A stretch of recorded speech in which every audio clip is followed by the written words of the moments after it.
looks like our attendee number is pretty stable for right now. So let's go ahead and just introduce ourselves. My name is Olivia. Many of you have probably seen me on a couple of our webinars if you've been to a few in the last year. I'm one of the college advisors here at Logic Prep. I worked in admissions for about 4 years, both during my undergraduate education and after as well, and now work full-time with Logic Prep, guiding students through their admission process at colleges all over the country. David, go ahead. Great. Hi, I'm David Zelnick. I am an essay coach, and this is my first webinar, but I am a long timer at Logic Prep. I started at Logic Prep back before we had a wing devoted to helping kids with their applications, and CEO Lindsay and I actually started this part of the company. And since then, I've been thrilled watching it take off and grow, and I've been thrilled to learn from people like Olivia, who actually have worked in these rooms, to understand both what I believe makes a good story and a good essay, but also to get the feedback of what actually admissions people are looking for. So happy you're here. Awesome. All right, let's go ahead and get started. We've got some slides to share with you guys today. We're going to be talking about how to write the perfect supplemental essay, which is not all just about supplemental essays, right? It kind of incorporates every aspect of your application, and how supplemental essays are one part of that can, as the name suggests, supplement the other materials in your application. So we're going to cover a few pretty broad topics throughout, as well as talking about some specific types of essay questions and some strategies that you can use.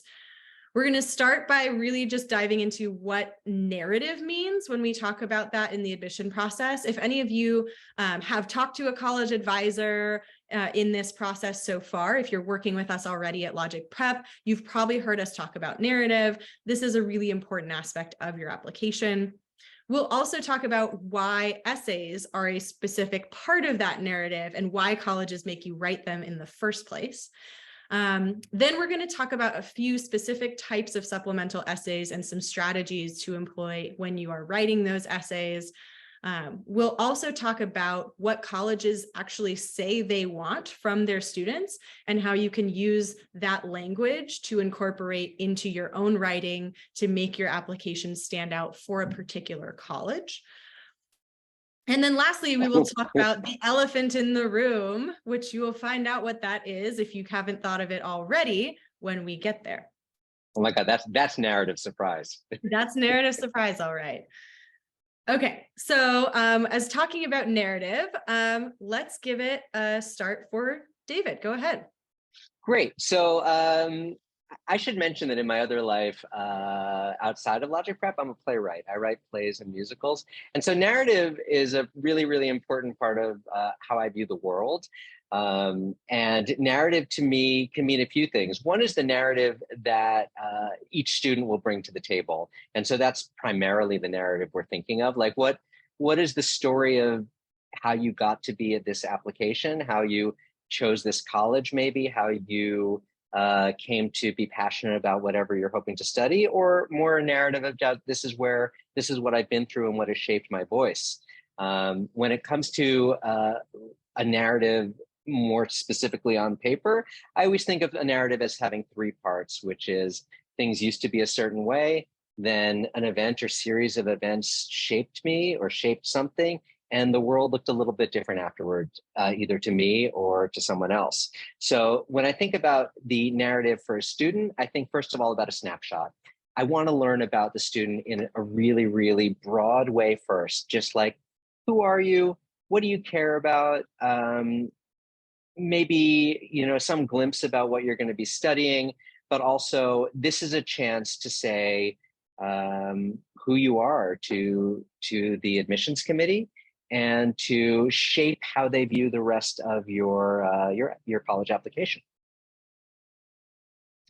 So then here's the big thing. So something I think about when thinking about these applications and these stories is, I often think the question, and I don't want this to scare anyone, but I think the question, would I invite this person to the party? And that does not mean, does this student or this applicant seem like the life of the party or like someone who's going to tell jokes? But this means to me, if they came into a party, what are they passionate about so I can know who to introduce them to?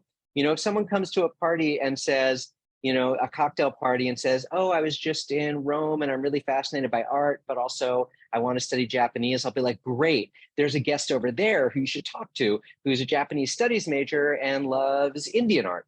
Because every college at a high level is looking for what great conversations are going to happen at that school. What sparks will fly? What's the next great business idea or app idea or movie idea or TV show idea? And so if I don't know what you're passionate about, if I don't know what you bring to the table or bring into the party, then I don't know who to introduce you to. I don't know where to seat you. And it's a real warning sign to me if I finish a main narrative of someone and I don't know what they're passionate about. And on that note, similarly, how do you make sparks fly with other people? And also, do you seem like a nice person? Do you seem like you're going to contribute to my campus? And I know whenever I'm in the room with a new person, they always seem awesome. It's very rare that I'll sit down with someone and they don't seem awesome. But you'd be surprised how sometimes in an application, someone can come off different than that. Someone is just a set of words on a piece of paper at a certain point. And if someone's favorite place in the whole world is to be alone in their room thinking about life, I really get that, but that might not be a great answer to what's your favorite place in the world, because it doesn't suggest you're going to contribute anything, and at the same time, the hardest thing someone might have gone through at a young age might be the sickness of an elderly relative, or might be a sports injury, and it might have taken everything, every ounce of courage to pull through. At the same time, that might not tell me what that person contributes to the college community. And so it might not be a very good story to introduce yourself with, because I might be like, I'm so sorry that happened to a beloved family friend or aged family member, but I don't know. I don't have anyone to introduce you to in my metaphor in my head, and I don't know what you bring to the college community. So I will always be urging people to show us what they're passionate about, and thus show what voice they add into the conversation and into the classroom. And finally, again, narrative to me as a playwright means something very, very specific, and that means change over time. Now, there's a cliche in this community where people will say, when talking about these essays, show, don't tell. Like if you Googled advice, this is not unique to Logic Prep, you would find show, don't tell. And that can be a little silly sounding, because ultimately everything is going to be told. It's a story. It's going to be on paper. But show, don't tell has a few different meanings to me.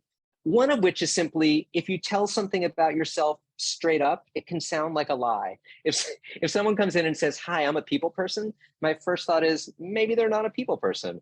If someone says, hey, I'm your friend here, my first thought is not my friend here. But what it means to me more important is how do we show? How do we show and not tell? And we do that often by showing the change come in front of our eyes. So what that means to me is, let's say you tell me I'm a hard worker. Well, the first two ways I'm going to think about that are, number one, I used to not be a hard worker. Then I, got engaged with a topic I never would have dreamed of. I do X, Y, and Z. And now I understand that hard work comes from passion. So that's a story I've watched that over time. And you never had to say anything like, I'm a passionate learner. You could also say, I used to think hard work was X, then Y happened, and now I understand hard work means Z. So again, it doesn't have to be a radical change, but just through using dramatic structure, through focusing on change over time, I get to see a mind in action. I get to see a kid grow up in front of my eyes just a little bit. And I get the sense, oh, this is a person ready to be in college and ready to keep changing. Awesome. Thank you so much, David.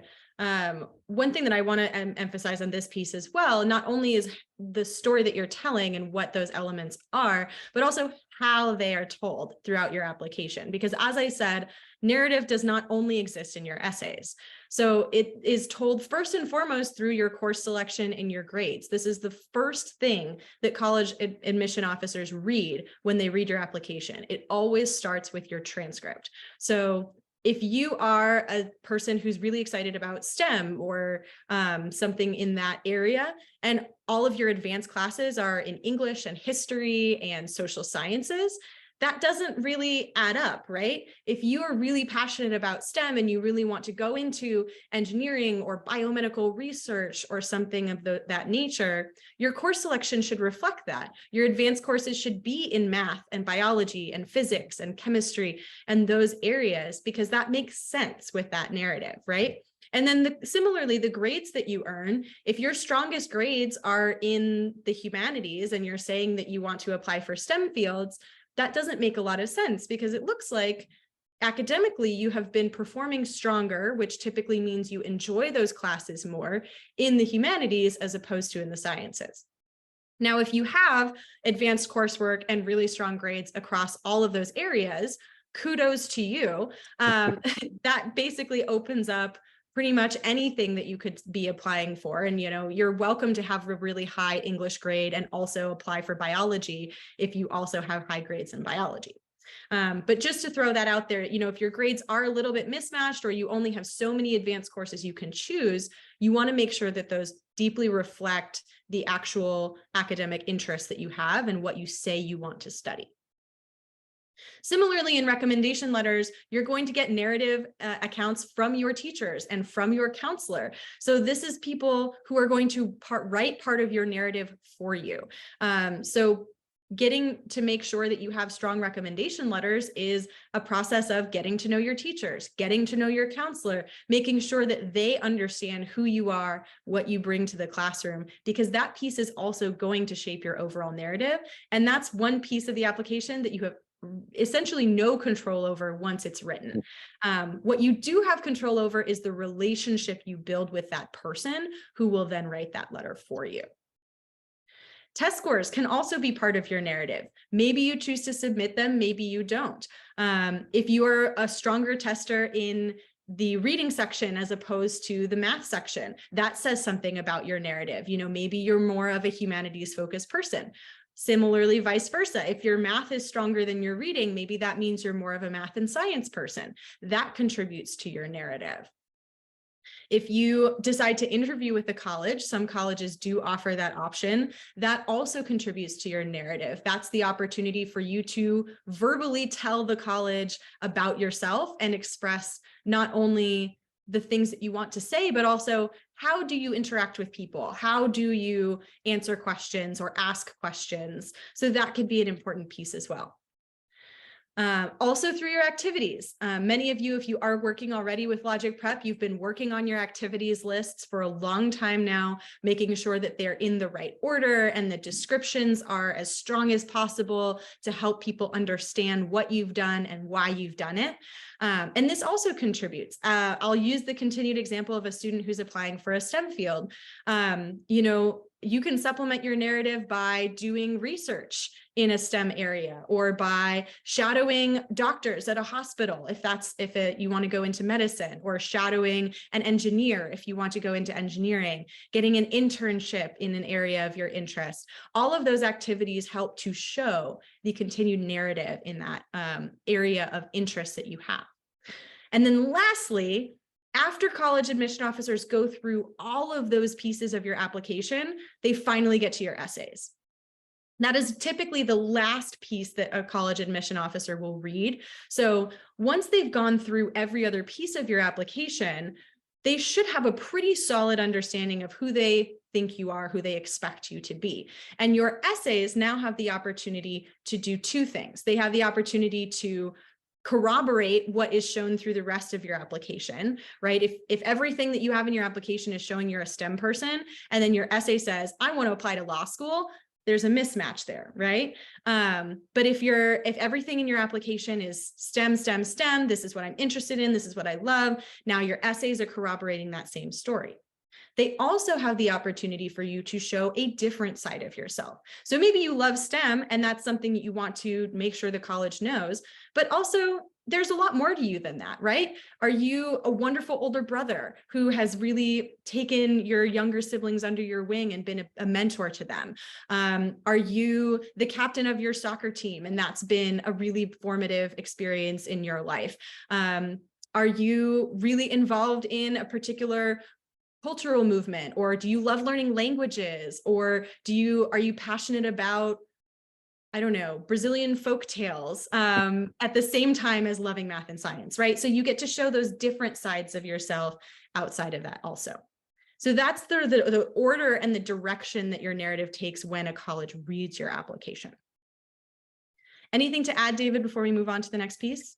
Um, no, I think it's really interesting to think about how the narrative that I help the kids with, the essay portions and the supplements, really both speak to that and add almost a whole new axis to the whole thing. So Yeah. that to me it adds dimensionality. Like before, everything else there looks to me a little bit like XY axis. I'm not a math guy, but then we get to see the human in 3 dimensions. And in some ways, this leads to the next slide, which is why are there even essays to begin with? There don't have to be.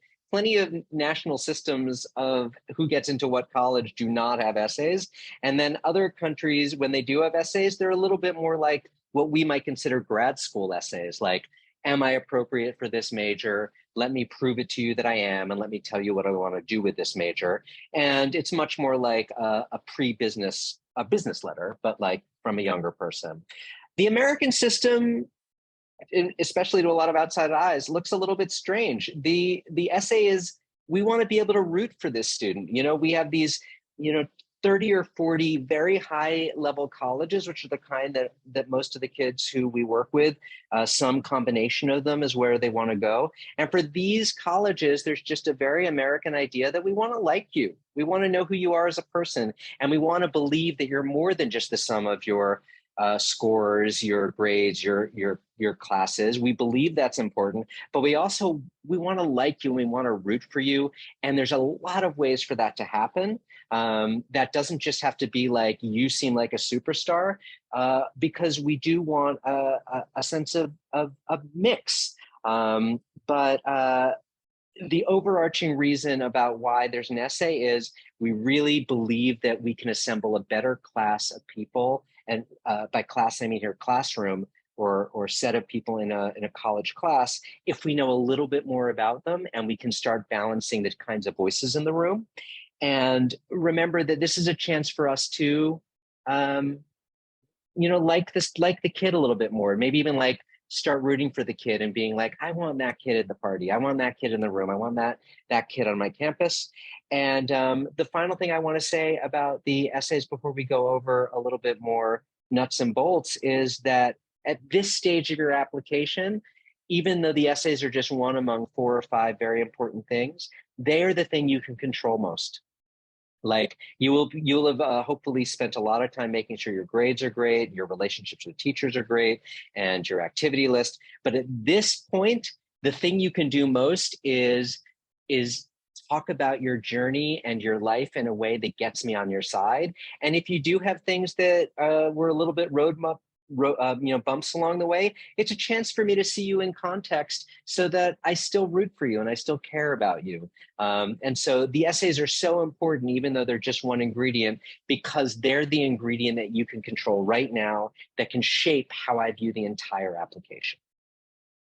Absolutely. I think that's huge. And from a more, I guess, yeah, nuts and bolts kind of standpoint, like ultimately the goal for a college application reader when they read your essay is first and foremost, ensure your writing skills and your English proficiency are up to standard. I can't tell you the number of times that we've, read through an application. It looks like everything is good to go. You get to the essay and it is typos everywhere. The grammar is weird. You can't figure out really what the student is saying. Believe me, I have read those essays. And it's really tough when you go through and you see that a student seems to be doing well in school, and yet they just don't have a strong grasp of writing convention. That is important in colleges. You're going to be writing a lot of papers. You are going to be writing a lot of responses on your exams, and you need to be able to write clearly and effectively and communicate well through writing. So that part is baseline super important. Don't stress too much about one or two tiny little typos here and there. Those really don't matter. They almost always exist. It is fine. It's when you show a pattern of a lot of typos or a lot of grammar issues, or just something feels off about the writing, that's when colleges tend to kind of raise the red flag and get concerned. We also want to get a sense of your personality and your interests. So kind of as David was saying, do we want to invite you to the party? And also when we invite you to the party, who do we want to seat you next to? Who do we want to introduce you to? Are you a deeply creative person? Are you more introspective and maybe less outgoing, but still have this sort of deep life of the mind experience going on? Are you a very assertive, go get 'em type person? Are you super curious and just want to know a ton about every little thing? Are you very kind and compassionate? Do you kind of express yourself through helping others? All of these people are vastly different types of people, and colleges want all of them on their campuses. And that's the last piece here, is really about understanding how you fit within the context of the incoming class. And this is kind of similar to what David was saying as well, which is that within a classroom, a college doesn't want every single student to be super outgoing, assertive, traditional leadership type, right? They want some of those students on the campus, but if every single student at Harvard was exactly the same, there'd be a lot less innovation and the campus would be a lot less interesting, right? So what they're looking for is being able to put together a class and a university that is full of lots of very different, interesting people that come from different backgrounds and have different goals and have different ways of looking at the world, so that everyone, when they're on campus, can learn from each other. So that's another piece of this, is helping them to understand, where do you fit in the context of the incoming class of students that they are currently trying to admit, as well as the university as a whole, and the classes that are already there and the classes that will come after yours. Yeah, and if I can just jump in, the thing also, and I hope you've heard this already, but just to underline, is we really want to hear your voice. We really want anything that feels too processed, too belabored, too edited, that's actually going to play against you. This is actually a chance for them for you to get buy-in. And so if you're a kid from a foreign country and English is your second language, don't sweat it if there's a word or two that feels a little bit off. In some ways, that's a chance for us to see, oh, this is really the voice of the student and not some sort of manufactured, over-edited thing. So sometimes, especially for people outside of the country, they think that the voice in these essays, in these narratives, needs to be as fancy and erudite and intellectual as possible. And if that's who the student is, that's great. But if it's not who the student is, don't worry about it. Sound like you. Absolutely. Absolutely. There are a lot of different ways to speak English and a lot of different ways to write English. So you want to let Right. that individual voice come out. The goal is just to make sure that the writing is clear and communicates well. And if you can do that using slightly different slang or different vocabulary than what a maybe mainstream American student would use, absolutely go for it. Cool. Okay, so now we're getting into more of the specifics of the supplemental essays, which I think will be helpful for you guys as you think through what you might want to write about depending on the colleges you're applying to. So David, why don't you run us through some of these common supplements and the Great. strategies for them? The first one is talking about why us or why your major, which I think is probably one of the most common supplemental questions that we'll see across the board at a lot of selective universities. Great. Yeah. So this is by far the most common, and there's a lot of factors to think about with this. One thing is to think about length. Honestly, a 500-word essay about, say, why University of Michigan is going to feel very different than a 100-word essay, why Dartmouth, because simply the length of time you have to tell your story or your connection is going to be different. So that's something to consider really deeply. The most important thing they're looking for is, are you a match? So in order for that to happen, there's two parts of that equation. You have to show them who you are, and you have to show them that you know who they are. So it is definitely about doing the research. It is definitely about finding as much as you can about that school when you write a why that school or why that major at that school.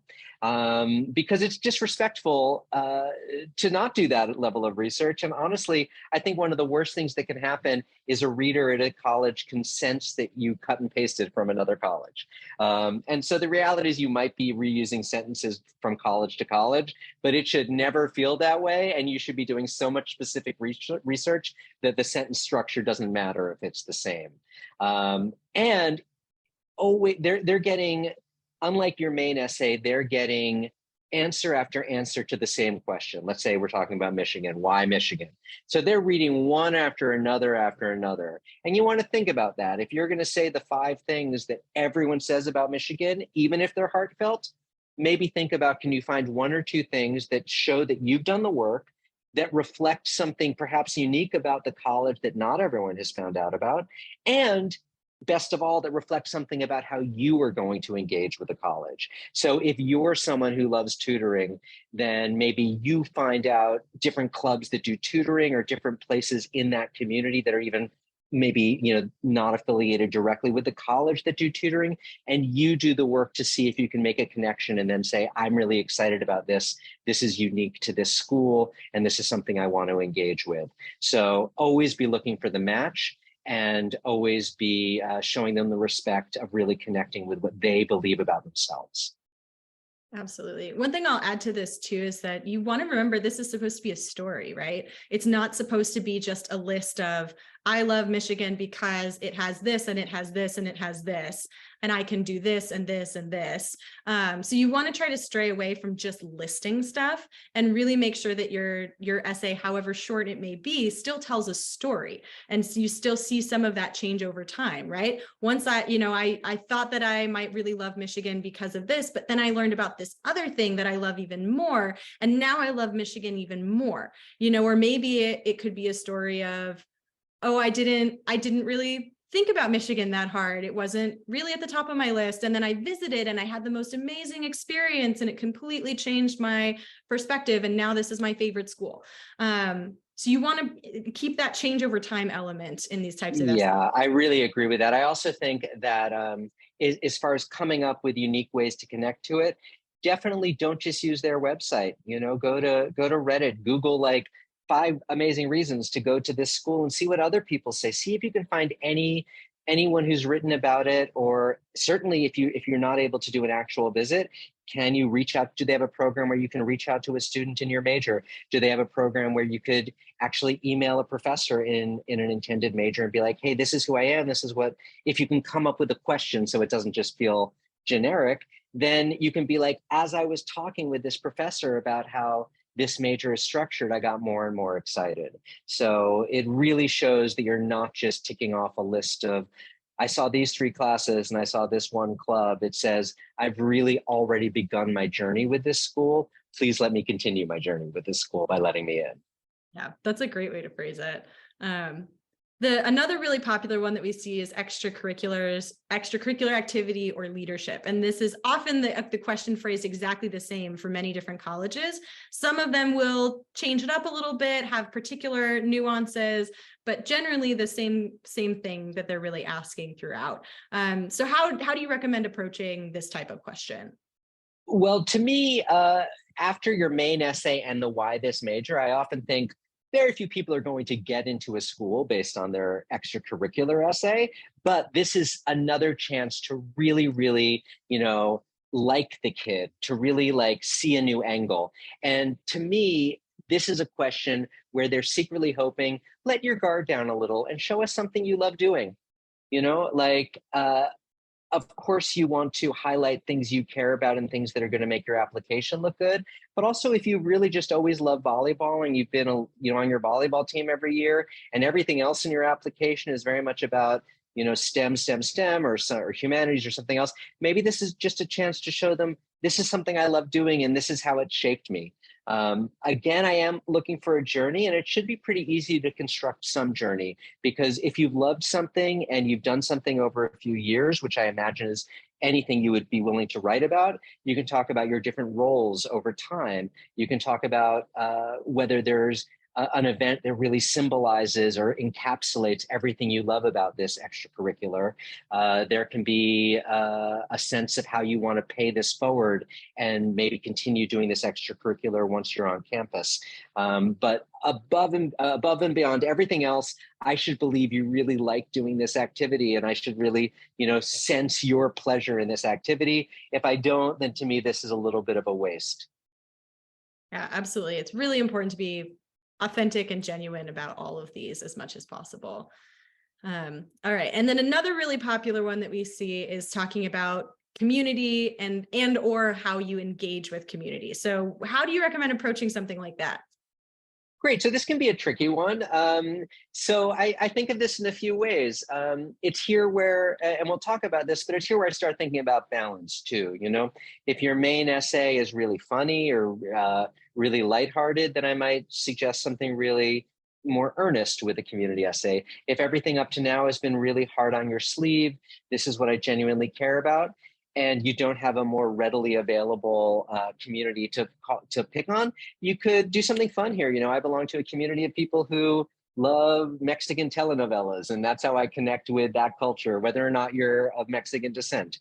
Now, in reality, I think there's two large boxes this falls into. One is, do you have a community or group of people that you're a part of, which would check off some census box if there were a census form on this? Is there something that's really readily available, is like, I'm, a first generation college student from a rural community, or I'm the first kid in Southern Egypt to be applying to this school, something where you can tell a story of your community and it's immediately obvious. Even if that's the case, I will still want to know how it shaped you and how that will be something you can bring into the conversation with others. It's never enough to me to just be like, I check off some imagined census box. It's always, my journey within this community has shown me X, Y, or Z that I can then maybe connect with others from different communities over.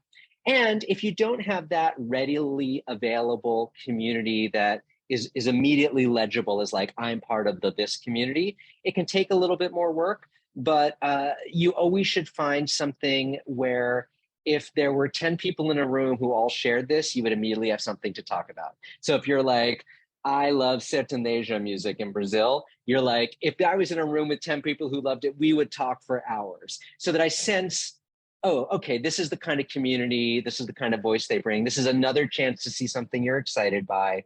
And again, always looking for how it shaped you. Even the littlest thing can give you insights in how to connect to cross difference to other people. Absolutely. I had a student, I think a year or two ago, who wrote a community essay about how much she loves insane makeup art type stuff. So not like, here's how I put on eyeshadow, but like, here's how I turn myself into a mer person. And here's how I become a zombie, and like all kinds of crazy plastic and that sort of stuff to like create these incredible images. And that is like a community that she's built with people around her and through an online community as well, to connect with others that love this type of crazy makeup art the same as she does. So that's the kind of like random type of community that you can totally nerd out about, right? On something like this. I totally agree. And here's something to think about if you're looking forward to this and you still have time. If you already have a vague sense that you don't belong to a readily legible community, like maybe try and build a community across some factor, like a very successful essay, community essay a young woman wrote 2 years ago was about starting an online book club, and just talked about the 10 different people who ended up being in that book club. And that showed that she was someone who builds community, who cares about community. And never once then did you think, okay, she's also a middle-class white girl who is not, part of some sort of readily identifiable, historically marginalized community. You're not even thinking those questions anymore because you're seeing her in the light she wants you to see her as, which is a reader and a doer and someone who connects. Love that. Absolutely. And I think above all, the goal really is to strive for balance across the variety of essays that you write for a particular school. Yeah. I agree. I just think that really the most important essay is your main essay. That's really where you want to throw, if you have it, throw it at that essay. And then do your research, do your work for the why this school or why this major at this school. And then take a step back and be like, do I come off as more serious than I really am? Well, then make sure you show your joy in some of this. Or if you're like, I haven't shown them yet that I really I love coding. I love coding so much and nothing in my thing, and you can even say in your, say, extracurricular, like, you might not think of it as someone who's going to major in history, but I love the coding club at my school. And so we can show another side of you because it's not complicating the main story, but it is adding dimension to the main story in a direction I wasn't expecting.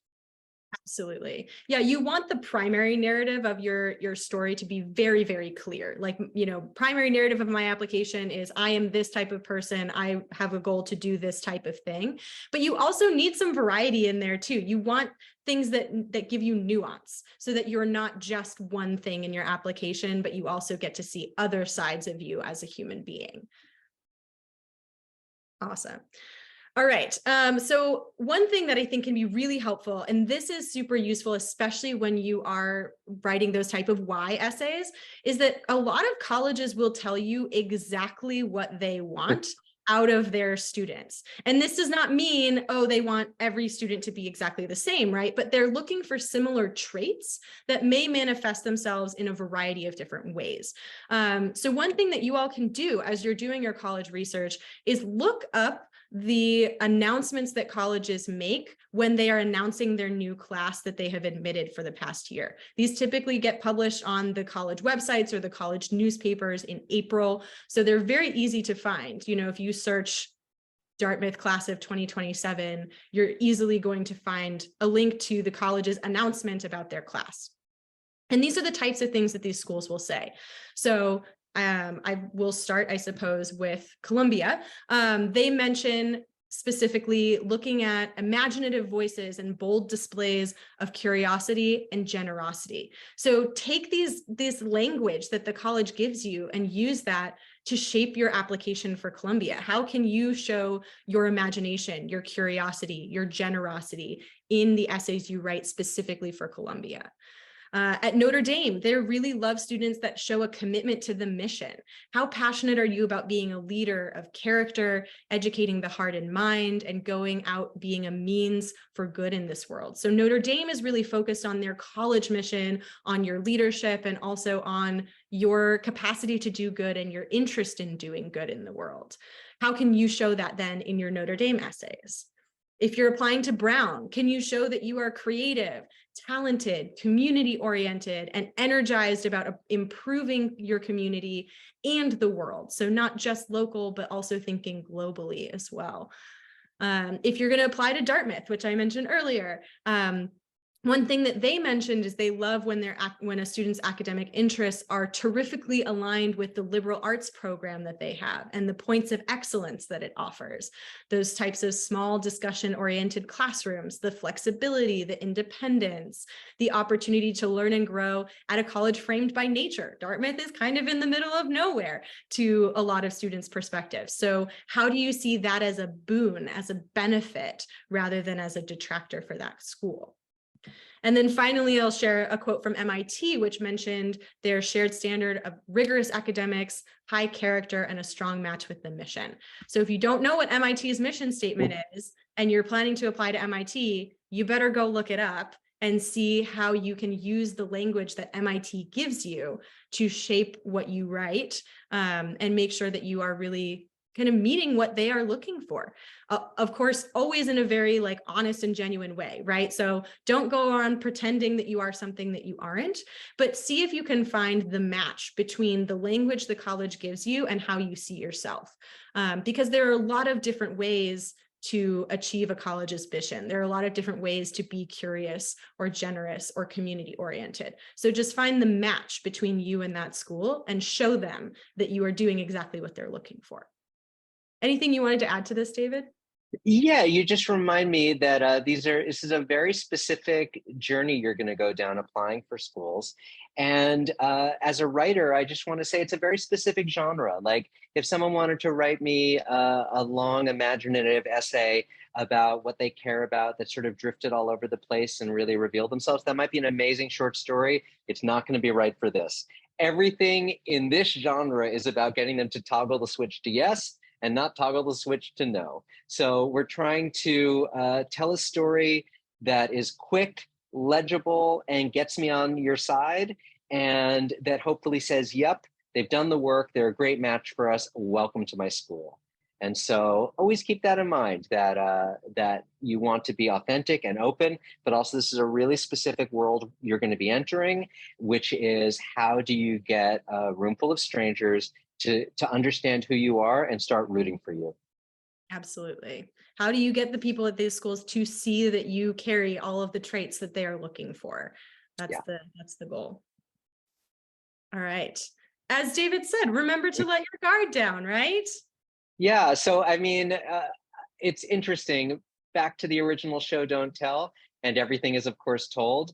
I often like to remind the kids I'm sitting with that like they're a real person, and I will do my best to like connect with them as a real person, and they are a real person. But at a certain moment, they're going to be words on a page, and that then really speaks to the part of me that writes plays, because it's like those are how do you get those words on a page to leap off the page and get me to start caring. There's any one of a number of ways to tell a story, but the real heart of any good story is caring about the protagonist and caring about the person. And the easiest way and best way is for that person to be vulnerable. And that can be the hardest thing. And it doesn't have to be so vulnerable that we feel like we're in therapy. In fact, it shouldn't be, but it should be vulnerable enough to be like, look, this is who I am. This is what I care about. This is what I've done. It can be as serious as this is my goal about what I want to do in the world. And it can be as lighthearted as I have a guilty pleasure. I love, Justin Bieber songs. Anything that makes me feel like, you know what, they've let their guard down, they've let me see who they are. And that is the way we start caring about a character, caring about a stranger. And so there can be an idea, especially if you didn't grow up in America, that you need to sound, accomplished in these essays. And of course you should on some level, but even more important is to sound like yourself, to sound open, and to be open so that we can start seeing who you really are. Yeah. And some colleges ask questions that are specifically designed to force you to do this, which is what we want to Yeah. share a little bit of on this screen. So, for example, Princeton wants to know what song represents the soundtrack of your life at this moment. Great. And I just want to jump in and say yes with revealing yourself, but also, be a little bit canny and take a step back at a certain moment. If the song has all sad or depressed lyrics, then, maybe don't use this, even if it is the soundtrack of your life, or make a joke about it. Be like, hey, I love being the life of the party, but actually my favorite song is this emo song right now. But probably choose a song that doesn't have a ton of cursing, and that if I happen to put it on would feel upbeat and make me want to like you. Absolutely. Yeah. You want some strategy with these. Absolutely. Yeah. Another great example is Stanford. They want to know how you would write a note to your future roommate to reveal something about you and help your roommate and them get to know you better. Great. Yeah. And with this, of course, it's a chance to tell more about you. Of course, it can be a chance to say more about you've done research about things you might do at Stanford. But also, the subtext is, would I want to live with you? So, just remember that they're probably not using these to pair people. They probably don't have time to actually pair people based on these things. But the general vibe should be when I'm done reading it, is this person not just only talking about themselves, but also maybe asking a question or two secretly in that, like, what kind of music do you like? Or telling a story or giving us a story about themselves, like, I don't love danger, although one time I did happen to be in a car where the brakes failed, but I survived. That makes me go, oh, I have a follow-up question for that. And that would make me immediately want to invite you into the room to be like, tell me about that thing. And it would make me want to be your roommate, because I'd be like, I have a follow-up question. So really, really think about the actual prompt and what you would do, and always with the subtext of, does this make me like you more? These are each a chance for me to like you more and start rooting for you more. Absolutely. A couple of other examples too. We have Elon asks, what 3 emojis or GIFs do you use most often? Notice this is 30 words, so you really Right. have to be quick and concise about this kind of thing. UVA wants to know, what website is the internet missing? Which is a hard question because I think there's very little that you can't find on the internet these days. And Pomona, this is an old question, but I just love it so much. Yeah. Favorite way to eat a potato is, I don't understand it. I absolutely love it. I think it's my favorite supplemental essay question I've ever encountered. And if you have a funny answer, great. If they ask 3 in a row, don't try to make them all like hit them out of the park funny. It can also be a balance between one of them's funny and one's just a serious thing. Like, I just love French fries. Love French fries. Like, you can sound just like the person you are. You don't have to use these questions as jumping off points to wow them. Absolutely. Yeah. All right. We definitely want to give you guys time to ask questions at the end. But first, we are addressing the elephant in the room. We're going to talk about ChatGPT. I hope some of you guessed that. I'm hoping that some of you are thinking that way already. So this is a really important topic for us to be talking about, specifically in this application cycle, as ChatGPT is becoming very common to use across education, across all kinds of work fields. I have some colleagues that have been using it to help them draft college lists, which is pretty cool. But when it comes to talking about essays, the first question that I think you really ought to think about with ChatGPT is, can ChatGPT even write a good college essay? And technically the answer is yes. ChatGPT can write a pretty good college essay. We've seen quite a few reporters from different journals who have been practicing with ChatGPT, trying to figure out, okay, can I get it to write a personal statement? Can I get it to answer this particular supplemental question? And ChatGPT has a tendency to turn out a pretty solid essay. But can it write a top-notch college essay? And to that, the answer is a resounding no, because ChatGPT is not a real person. It does not have real feelings or goals or self-reflection or any of those things that you are able to bring to the table. I have read a bunch of ChatGPT generated essays. I've even toyed with creating my own, trying to like mimic essays that I've actually seen my students write in the past years.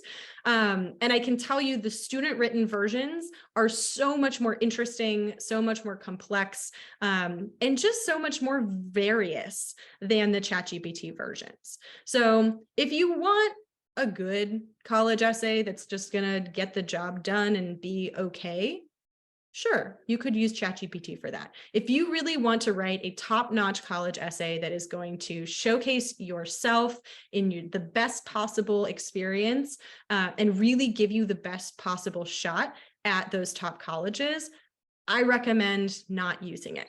Yeah, and if I can jump in, I don't know this for a fact at all, but I know because I'm friends with a lot of college professors. There is fairly good. Was this written by ChatGPT technology? I have no idea if any schools or if many schools are going to be using that, but if any are, that would be an immediate don't get in. Like there's so many people applying to more and more schools. If you can eliminate half of them because they cheated, which is literally what it is, then you're going to. So if there's any chance that a college is going to use a ChatGPT detector, then it's not just a bad idea, it's a fatal idea to that application. Absolutely. That's a really important thing to think about, which is why we also recommend, you can see, I guess I got off topic here a little bit, but so you can see like ChatGPT's essays are pretty good, but they lack soul. They lack that kind of personal interest. Another thing that I will say about it too is that if you plan to use ChatGPT at any point during your essay writing process. Like if you're working with us here at Logic Prep and you want to use it to help you get out of a writer's block or draft a first draft or something like that, again, we really encourage you not to use it in the first place. But if you are going to use it, you have to tell your essay coach that you are using it, because that means that you then have to sit down with your essay coach and make sure that you are fully editing the entire thing, making sure that it is fully in your voice, because of exactly what David just said and the concern of potentially colleges using this recognition software for AI written essays, which is something that we could see them potentially using. And there's a decent chance they won't tell you if they're going to use it or not. So if you are going to use it at all, please, please, please tell your essay coach. Although our recommendation at the end of the day is write your own essays. You can write a much, much better, much more compelling, interesting, unique essay than ChatGPT can. Okay, I think we have gotten to the end of all of that. We have a Q&A up here, so we'd really love it if any of you have questions, please put them in the Q&A. We're really excited to answer them for you. If you have very specific questions about a certain topic or this or that, maybe save that for your Logic Prep essay coach or your college advisor, who can really dive into those more deeply with you. But we'd love to take some questions and see what you guys want to know more about in the last few minutes here.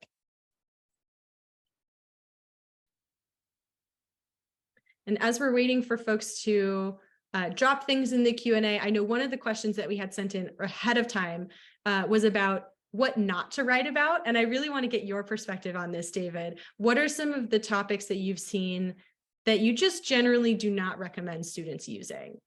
Well, the classic ones are writing about summer camp, because that's sort of outside of your normal life, and it's a little bit privileged, and it often doesn't reveal what you're going to bring to the table, what you're going to bring to the party, except, oh my God, I had an amazing time at camp. Imagine you're sitting at a party next to someone who that's their story they want to tell you. You're going to start talking to the person on the other side. More seriously, I don't advise stories that are very deeply felt but very universal, because the goal of these essays is to individuate. So if you have a sports injury, or if you had a family member pass away who was much older and it was just about the tragedy of that, that is a tragedy. But again, it doesn't necessarily add to something moving forward. There can be an idea that you have to have gone through something tragic or something adversity to show your resilience, and that's what colleges want. Colleges only want that if it's an organic, natural story that then leads to, and this is why I'm majoring in medicine, and this is why I want to do humanities. If it leads forward, then great. But if it's just a story about adversity for adversity's sake, you probably have a more interesting story to tell. Those are my feelings about it. Nothing is truly off limits ever, but always be looking for what individuates you and what says to me, what are you bringing forward into the world? Absolutely. I think that's a great thing to kind of look at with whatever topic a student wants to choose. I can say too, from having read a lot of applications, I totally agree with you about the sports injuries. I also would just say more broadly, sports in general is not the most compelling topic because it's such a common activity for so many students. I've had students who have successfully written about sports along with other things, or sports plus this, sports plus that, to really showcase a variety of aspects of themselves. But writing just about sports is usually doesn't say much about the student. So I've definitely seen that. Also, a recent thing that we've seen in the last few years is students writing about COVID and what their experiences were with during the pandemic, which again is a relatively universal experience for people. I know everyone experienced the pandemic differently, but for a lot of students, those stories manifest as, we went remote and I had a hard time with school and I couldn't see my friends and it sucked. If you have an experience from COVID that is very personal and powerful and really changed your life in a way that is different from kind of the mainstream experience of the pandemic. If you had, family members who lost their jobs or who lost their lives, or, you suddenly have to take on a new role as a result of this experience, that's something you certainly can write about. But there is a designated COVID response question in the Common Application, which is where that story should live. So it does not need to go in your personal statement or in your supplements. You can write about it in a specific place.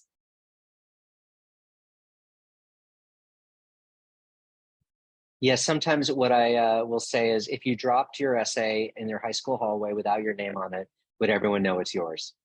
And too often, if it's about sports, we don't. It'd be like, oh, this is someone on the baseball team. It's like, well, that's not good enough, unless it leads to then, and this is why I did X, Y, and Z that is individuating, where everyone goes, oh, I know who that is. Then it's not doing its job. It's not separating you so that we can see you clearly, so we know whether you're going to be a good match. Yeah, absolutely. I think that makes total sense. I'm not seeing any other questions from our folks in the Q&A. Let me just add, in case we're not answering questions, that the process is very stressful, but it can also be very fun and very useful. And fun because you get to tell about parts of yourself that you care about, and that should feel good, even if it's scary. And useful because my favorite way this journey can work is someone might have 5 different ideas about what they want to do with their college career. And by the end, they don't know for sure it's one, but they have focused their thinking. Maybe they know then what they want their journey to be in college, or maybe they just have a better idea of who they are and what their next year or two might be in the journey. And to me, that is very, very successful. This is a chance for you to think deeply and hone your ambitions in a way that makes you that much more ready for college and more ready to write at a college level. And so as much as this can feel like a set of hoops you have to jump through, this can be done correctly, a really useful, enlightening, self-actualizing process. Absolutely. I've had so many students who have told me how much they learned about themselves just through the application process, not, before they ever even set foot on their college campus. And that really is half the point of the way that we do things in the US, I think, is not only for the colleges wanting to like you and wanting to really get to know you, but also helping you get to know yourself and helping you do that kind of self-reflection and everything.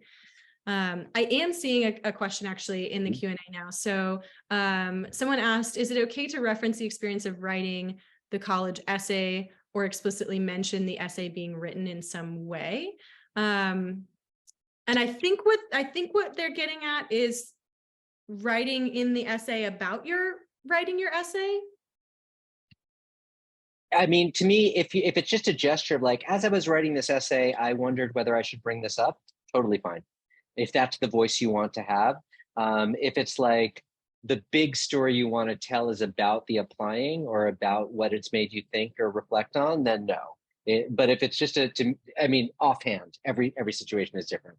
But offhand, happening to mention, as I was considering writing this essay, I thought, that can be useful. If there's a way to get rid of it and still have your essay, probably do think about editing it. But sometimes a little bit of reflection and acknowledging that what you're doing is writing an essay is fine, as long as we then get to the meat of the story, which shouldn't be that meta. Yeah, I totally agree. I also think there's a lot of ways, if you want to write about the process of writing, there's a lot of ways that you can do that isn't specifically about writing your essay about your essay. But if you write other things, if you write novels or poetry or plays, or if you just really enjoy journaling, there are a lot of ways that you can incorporate that kind of love and experience into your essay as well. And you can acknowledge that what is happening is you're talking to people who are reading it. I've seen very many successful essays that can start that way. I remember one that was like, I'm someone who likes to set someone up for low expectations and then deliver more, but maybe I was just lowering your expectations for this essay. And then they went on and told a ton of different things, and it was a very winning beginning. But anything more than that, and I'd start to get a little bit tired. Like, don't tell me about writing the essay, write the essay. Yeah, for sure. The other question we got, and this is pretty good, like other than being personal and passionate, what are some strategies to really make your personal statement stand out? They said, as an example, metaphors. So I guess maybe we could talk about literary devices, but also could talk about voice, I think, and what you might be able to do with different formats in your essay. Well, something I will jump in on is there's two large categories of things I would suggest. One is just be specific, thinking that, you know, you're a journalist almost. So if it's like, not like I've been doing this subject I've always been interested in chemistry, be like, when I was 8, I got my first chemistry set. When I was 10, I did this thing. When I was 12, I watched the news about this chemical thing and I got really excited. So there's almost like a reporter writing the little details. And then the other thing I'll say is, at various times, really make me feel it. And the number one way is to use sense words. You know, if you're like, I walked into the room, then tell me the light was hitting, you know, my mom's face and it made it look blanched out, or like I smelled the home cooking of this, or I walked into the gym and smelled, you know, that day's workout, or whatever it is that makes me feel like I'm in the room. That's great. I think working too much for metaphors or trying to be too elegant gets in the way of what should feel like one person talking to another person. And if you're a very, very intellectual person who loves to use fancy words and that's really organic to you, do it. I've seen great essays like that, but only do that if that feels organic. Trying to be, they're not looking, the switch doesn't toggle yes because they've read a masterpiece of literature. The switch toggles to yes because they're like, I really like this person and I really like they're really revealing themselves to me and telling me stuff they care about. So I don't know if that fully answers the question, but that's how I approach it. Yeah, no, I think that makes sense from my perspective. I think it is so much more about showing your voice and your personality rather than using a fancy metaphor or using your thesaurus to change all of your adjectives to be extra interesting. You know, like you want to sound like you. If you're going to have a conversation with your parent or your friend or whatever and tell this story that you're trying to tell, you want that voice to sound relatively similar to what you're putting on paper.